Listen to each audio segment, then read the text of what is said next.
Hey bitches, you are listening to the Wild Goats podcast. The following podcast contains strong language and sexual themes. Rubber dinghy, rapids bro, isn't it? We are goats, stay heard. Record. Sweet. Welcome back to the Wild Goats podcast. Here we go, boys. How we doing? How we doing? Feeling good? Feeling fresh? Joe, love the colour of your shirt, bro. Loving the colour of your shirt. What Mate, it's bright, isn't it? It is bright. It is bright. Talk us through your shirt, bro. Talk us through your shirt. Big dub. Can you read what it says? It says winner. Intramural sport winner. What does that mean? Yeah. Six-a-side football at uni, mate. You know. Oh, yeah. Easy pickings, mate. It's the Wild Goats podcast five-a-side team going on. Goalkeeper. I mean, yeah. To be fair, I'm for that. I mean, there's only four of us, though, isn't there? So because we can guess as well. We've got some friends of the pod. We've got some friends Get of the the guest. Yeah. Friends of the pod. Yeah. Gia's a good winger, I heard. So to be fair, that's great YouTube content, Pete. Right, boys. So I'm going to read you a tweet. Right. So we're going to start the episode. I'm going to read you a tweet, and we could post this on the Instagram story. So if you're not following us on Instagram, we'll follow us on Instagram. Wild Goats Podcast. Yeah. Wild Goats Pod. Yeah. Wild Goats Pod.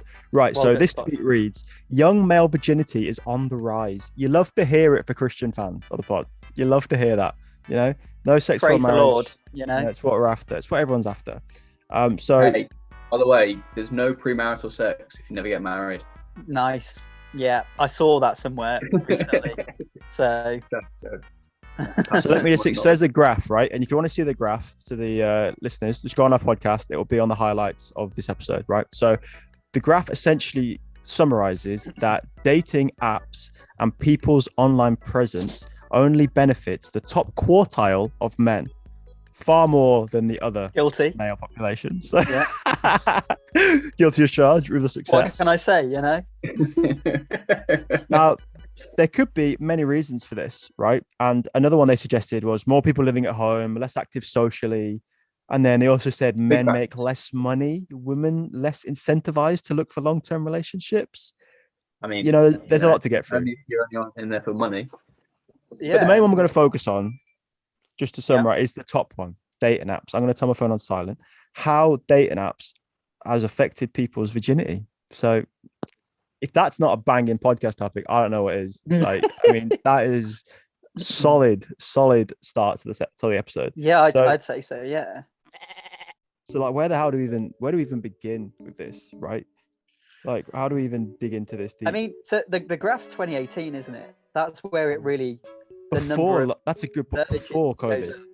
Because it's pre-COVID. Because my thinking was, I mean, if people aren't going to uni because of COVID, then that'll have an effect because, you know, uni is famous for a massive orgy, pretty much. It is a massive orgy. Yeah, exactly. So, but the graph is 2018, so this is pre-COVID, basically.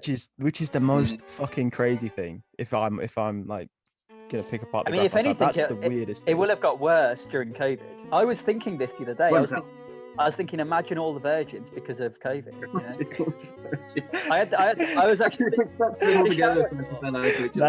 that's a quote. Think of all the virgins because of COVID. You know, so I mean, to the people that aren't on Instagram, don't want to follow us on Instagram, don't even have Instagram. I'm just going to explain the graph. So essentially, the graph was it fluctuated, give or take 2 or 3% over the course of the last 20 years, right?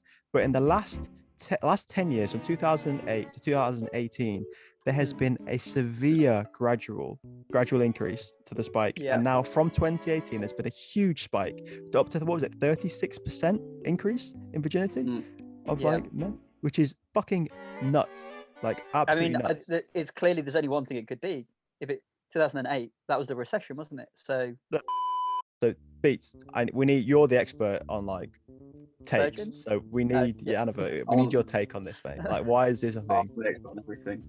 I think dating apps has changed men's perception of sex and women. Yeah.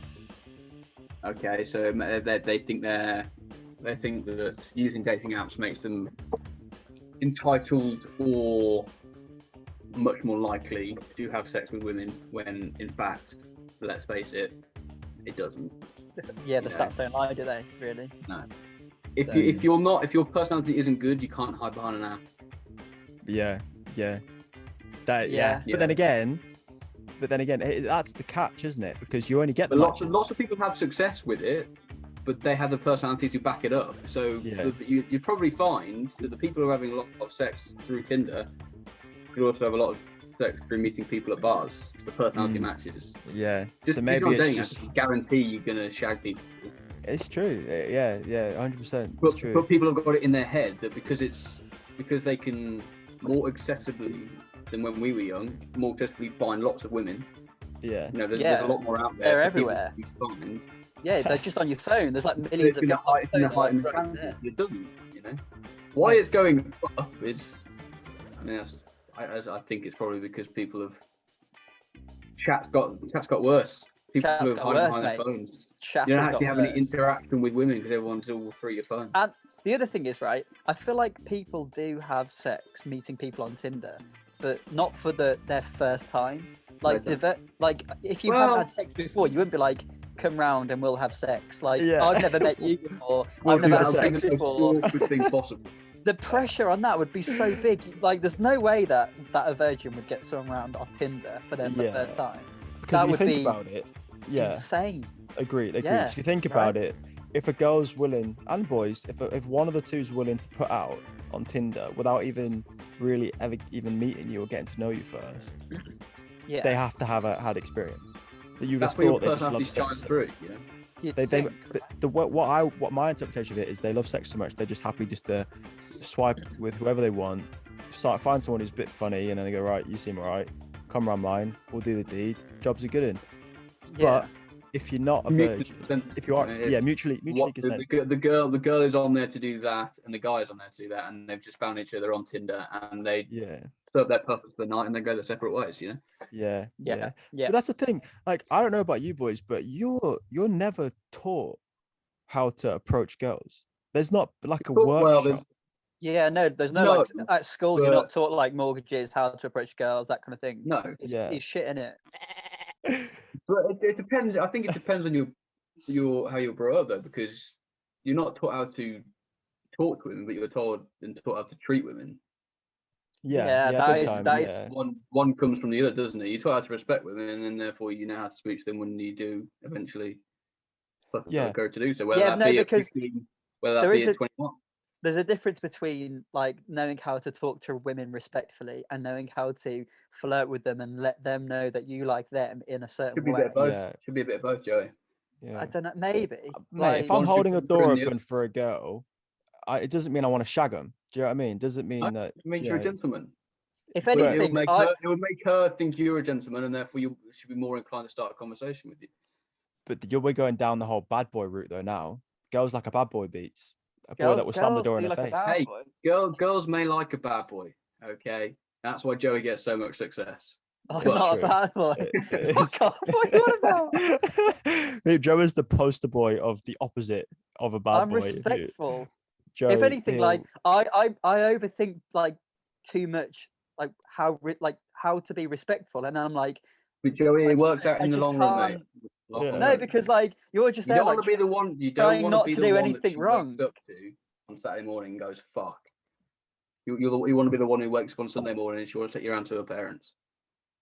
Right? Yeah. Straight away. Yeah. Like, I mean, Joe's sort of person that like once she's woken up, he'll like make her a cup of tea, massage her feet, make sure she's fine and comfortable. He'll order her an Uber. You know, he'll get her home safe. He'll text her. I'll drive her home myself. Yeah, once he's sober enough. Unless he's had too many drinks. Yeah, that's true. Yeah. Let's go back to the point of like being taught how to approach girls. I think it does. It does. It's a parallel. I think, you know, in many ways, dating apps somewhat, and this is just my personal opinion, means men respect women less. So not to agree, but talk me through this though, right? Why is it easier to talk to a girl that you're not attracted to? Doesn't mean to say she's not attractive, but why is it easier to talk to someone? I'll tell you why. It's all about confidence, mate. Because, right, everyone's confidence these days is shot. Everyone hates themselves because of social media, etc., etc. And when you're talking to a girl, but you're not actually trying to get with her, there's no pressure. So it doesn't like take away your confidence when Whereas when you're talking to a girl that you really fancy, you're just overthinking the whole time, like shit. Yeah. Like, how do I not fuck this up? Yeah. And to be honest, the people who have more success with talking to women tend to be the ones who don't put any pressure on themselves. When you get in, it's easy to talk to a friend because you're not in your own head about it. But when you have to talk to someone who you want to impress, or you want to make sure you say the right thing, or doesn't want to make you don't want us to think you're weird, you end up being you're in your own head about it, and you wouldn't know what you're going to say. You be careful what you say. Whereas if you just natural, I mean, you've never had this problem because you just word vomit. So here's my case study, right? This is me as a case study. Sometimes the reason why I lead people on is because I don't fancy them. No, not intentionally. No, he does. He does, Joey. He does. Hear me out. I thought you meant on purpose. No, I respect women a lot, right? Don't take that the wrong way. I do respect women. I do respect women, but at the same time, I've had a track record in the past by accidentally leading on people, not for no fault other than just being too nice, and that's not because. It's not because I've tried to do it deliberately. I've just happened to misread the situation 9 times out of 10. And I think you can be overly friendly there, to be honest with you. Okay, but I think there's certain ways. I think you sometimes border on. I mean, this is going away from the topic, but you do sometimes border on the other side of things. But the point being, fair enough. Sometimes, sometimes maybe not. But the point of that was, I agree with you. There's a lack of care as to what you get in response. Like, I'll happily flirt with you if I don't fancy you, because what's the worst case that'll happen? You'll just be like, oh, friends are. I'll be like, but it's funny, we're just friends. Whereas, like if you really fancy them, then all of a sudden it's like, oh, so like how many pets do you have? And it's like shit chat. Whereas I would never say that if I didn't fancy her. I'll be like, oh my god, your outfit looks horrendous. It would look way better on me. That's what I would say to someone, and they'd be like, you fucking, and you're only teasing them, and that's why you don't care if they tell you off. Whereas if you fancy them, you wouldn't say that because you'd be scared of them running away. Do you know what I mean? Yeah, like, that's the thing. My friend said this about me, to be fair. She said that she thought that when I was like talking to a girl that I liked, I wasn't being my full self, which is like you put on a persona that you think they will like. Yeah, exactly. Like the best way is just to be your complete self, basically. Yeah. And it kind of goes back to what Cutty said. I don't know if you listened to the Cutty episode, Beats, but Cutty came on. Great dude. But Cutty came on, right? And he goes, the best way to increase your confidence when it comes to speaking to girls is to think, what are you going to bring to me? Like, what are you adding to my life? Or in this conversation, how are you contributing to some degree? Now, once you've broke the ice, however that may be, with a big gift or whatever, on these dating apps, whatever it might be, I'll fire an opening icebreaker, right? And then I will gauge, even if I fancy her, if I don't fancy her, I will gauge how I will respond, if I respond at all, based on how I read her response. Because it says a lot about the message. And that's actually why I enjoyed Bumble recently, because the girl fires a message first, and then it sets the barrier. They let you know early. Mate, my favorite of your recent one was when you put on your Tinder bio looking for someone to drop into the dance. Yeah, looking for someone to carry the boys of the dance. Yeah, that was one. But I almost just approached Tinder as a game. There's no pressure there, and it's a complete fun chat. That if something, if it goes one way, then it's great. If not, then you just got a squad member that can roll into the dance. Easy money, mate. And there's nothing I hate more, in my opinion. It's a hot take, but nothing I hate more than someone that tries too hard on their Tinder bio. Like, hi, I'm Joanne, and I'm looking for a 6'1" builder from Beat my baby daddy. I'm gonna get my bio up. Like, do you know what I mean? Like, you almost just I'll read. Do you want me to read you my bio on? Let's read bios, because I've tried too hard, I think. Right, I'm on 1%. So I'm not on dating apps. So. I'm on 1%. So my bio at the minute reads, "I'll kill spiders for you. Fried eggs are the worst type of egg.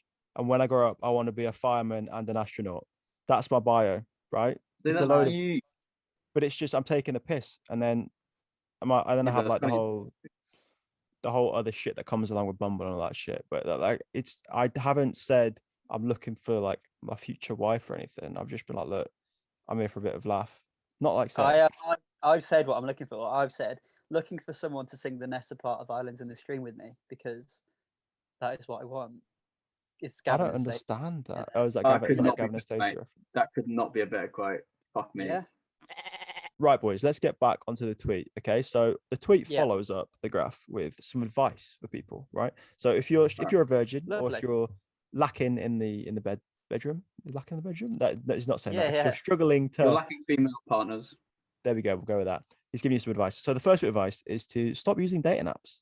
Find places to interact with like-minded people in social settings that will benefit your personality. So he's basically saying, know it's a fucking pandemic at the moment? I mean, where am I supposed to go? But it's not been a pandemic forever, okay? And this is 2018, mate. This is 2018. Just going to fucking Tesco, just hanging around the freezer section. Like, what am I supposed to do? Just let her know you're there early, mate. Just let her know you're there early. Do you like Ben & Jerry's as well? Oh, yeah. Oh, that's funny. Yeah. You're reaching for the same pot of and then she goes for fish food, and I'm like, fuck off. So basically, that guy is basically saying, if you're not blessed in the looks department, but you are blessed in the personality department, find a social setting where you can let yourself shine, which is fair. What if you're not blessed in either? Then you know what? There's a gender. Find someone who loves you for you. Yeah. Or go to the gym. And that leads on to the second point, Joe, actually. Leads on to the second point. The next bit of advice is get better hygiene, go to the gym, improve your diet, and take care of your skin. So get better hygiene, you smelly bastard. Yeah.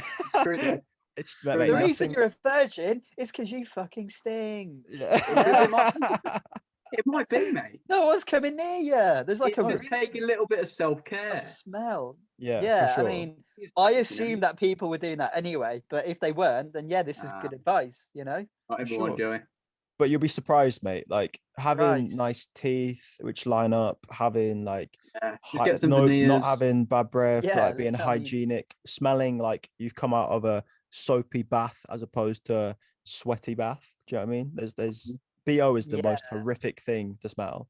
Just spend 5 minutes on the London Tube at 5 p.m. after a long day at work, and you'll terrible.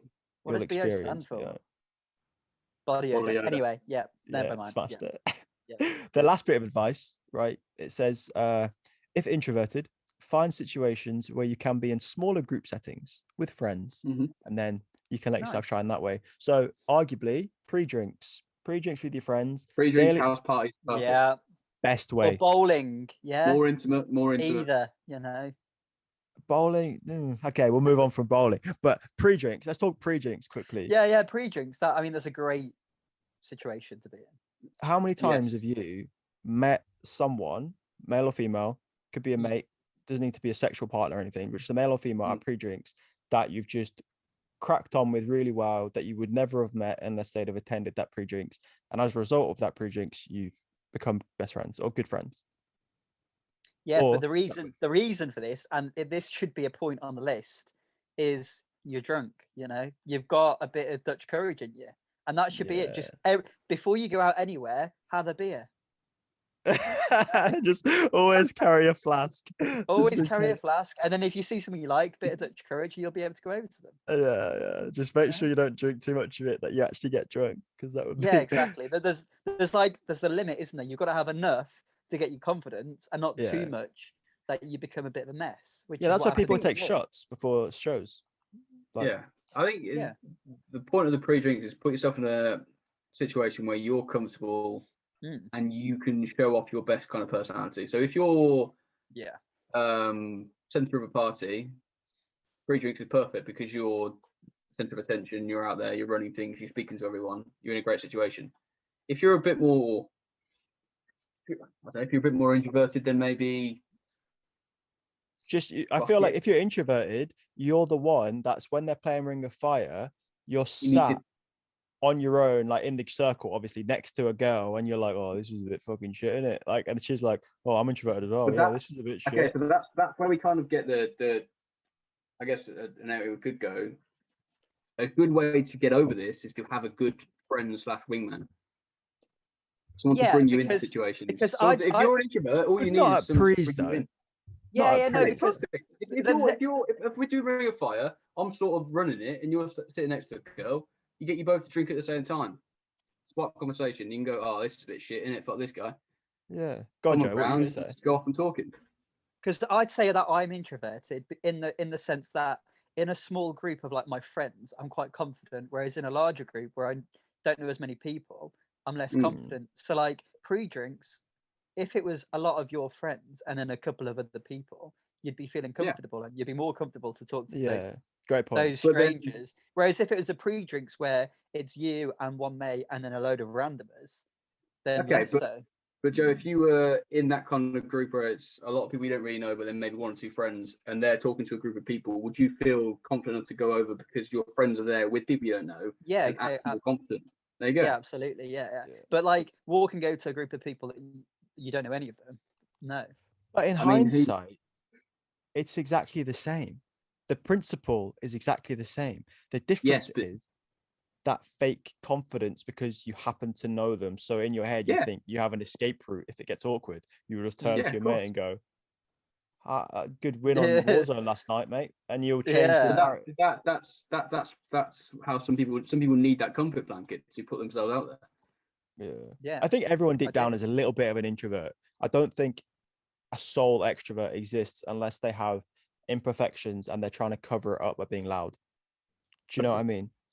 Like some people are excessively trying to be the center of attention because they're trying to hide the fact that they have insecurities. They've got a tiny penis. Oh yeah, insecurities. Yeah, tiny penis, mate. We've been well and truly dived into that last episode, so like we know all about. We do. And if you're not listening to that, check it out. Does size matter? Yeah. Okay, so we mentioned there going up to people. Like Joe said, it's easy, or as you said, it's easier to go up to a group of people in a pre-drinks than in a bar, right? Yeah. Add COVID into that situation. God. You know, how difficult do you think it's going to be after COVID to go and talk to a random group of people at a bar? You bring up a fucking unreal point, Beats. Yeah. I mean, what's going through your mind? Do they want you to come over? You know, it's COVID. I mean, COVID's only just stopped. The clubs, bars have only just opened. Do they want me over there? They probably don't. Great point.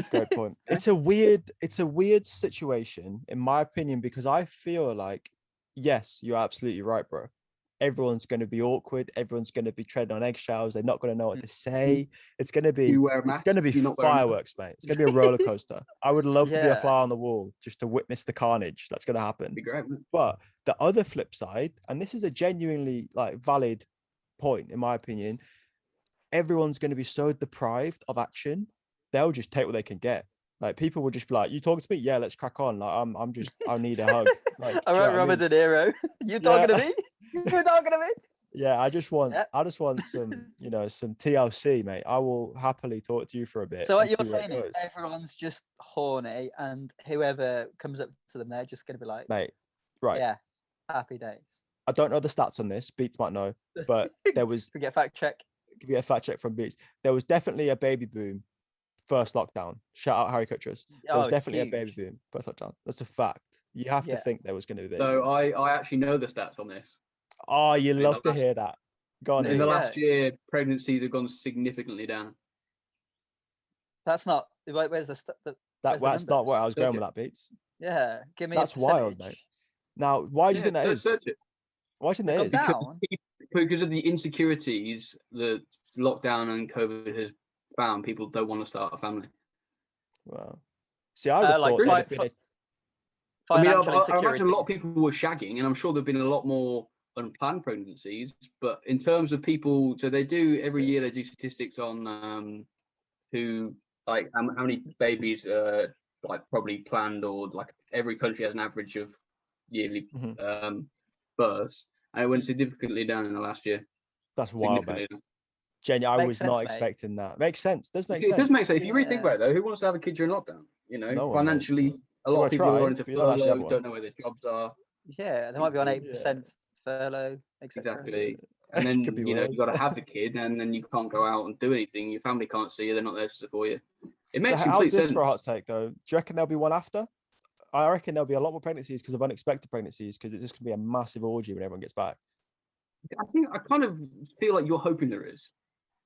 Speaking into existence, Keep mentioning it. I don't know. I think there's just going to be. know. It's not going to be a pregnancy boom, more maybe an abortion boom. Unfortunately. I hate to see maybe. that, but yeah, that is a very valid point.